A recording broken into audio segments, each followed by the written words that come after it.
program KIP kuliah dari tahun 2020 sampai dengan tahun 2024. Anggaran yang dialokasikan untuk program KIP kuliah ini semakin lama semakin besar.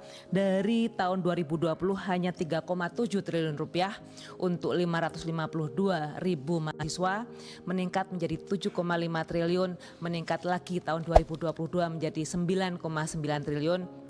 Tahun lalu sudah meningkat 11,7 triliun dan tahun ini dialokasikan sebesar 13,9 triliun rupiah untuk total 985,5 ribu mahasiswa.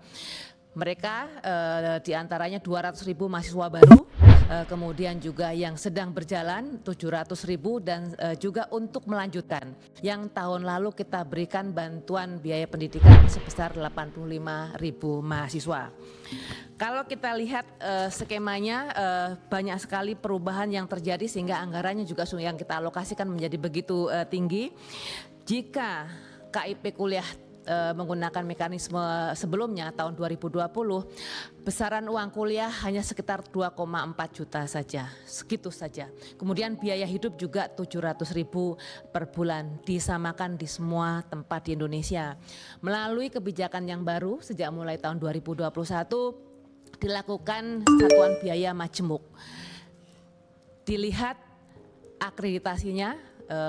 Menurut program studi untuk A atau unggul kita bisa memberikan bantuan sampai 12 juta per semester, kemudian juga untuk yang B bisa 4 juta dan yang untuk prodi akreditasi C atau baik 2,4 juta.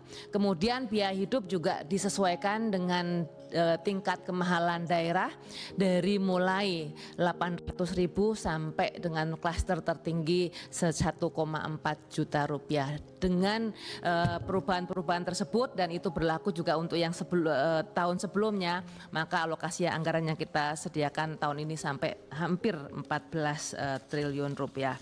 Kemudian siapa yang berhak menerima seperti yang Bapak Ibu sampaikan tadi, pemegang KIP Dikmen itu mendapatkan prioritas tertinggi. Artinya mereka yang sudah mendapatkan beasiswa waktu SMA, SMK dan MA ketika masuk kuliah kita prioritaskan. Kemudian yang kedua yang sudah ada di dalam data DTKS dan juga data kemiskinan ekstrim juga kita gunakan. Kalau mereka sudah ada di dalam data tersebut, mereka mendapatkan prioritas tinggi. Prioritas berikutnya adalah anak-anak yang berasal dari panti asuhan yang memang mereka tidak punya keluarga. Dan yang terakhir prioritas kelima adalah pendapatan orang anak dari orang tua yang pendapatannya sekitar 4 juta atau tidak lebih dari 750 ribu per orang, per kepala atau per kapita.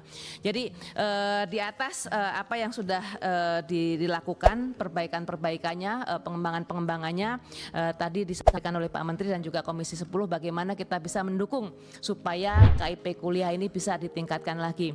Bapak dan Ibu semuanya, dari 200 ribu mahasiswa baru penerima KIP kuliah, yang penerima PIP ketika mereka ada di SMA, SMK maupun MA baru sekitar 18% saja. Jadi memang perlu kita dorong juga anak-anak yang tidak mampu ketika masih SMA untuk berani mendaftar. Karena memang tidak semua dari mereka berani mendaftar karena sudah takut untuk pembiayaan.